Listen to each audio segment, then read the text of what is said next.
হলো হজরত বাবা ফরিউদ্দিন মুন্সি বাবাকে আসলে পাহাড়ি এলাকায় যারা সাধনা করছে, উনি পাহাড়ি এলাকায় সাধনা করছেন, এটা গুহার মধ্যে থাকতেন।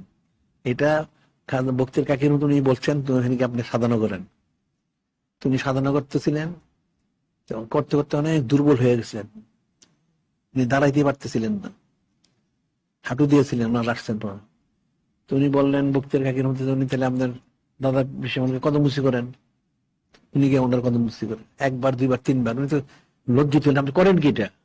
আমি বললাম আপনি আমার শায়েখ অনেক কাছে কদম মুসি করেন, আপনি আবার করেন কেন? উনি বললেন আমি আপনার কদম কিছু চোখে দেখি না, আপনার কদম বরক সাথে আমি কোনো চোখেই দেখিনি, আমি কার কদম মুসি করবো?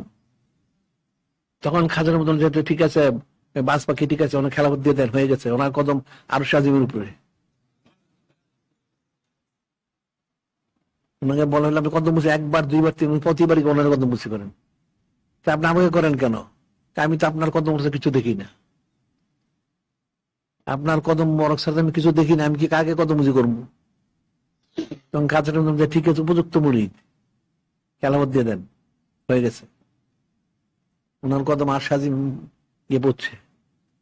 এই জিনিসগুলি তো মানুষ বুঝবে কোথেকে, তা সত্ত্বেও মানুষ জানে না, বুঝবে কোথেকে এটা।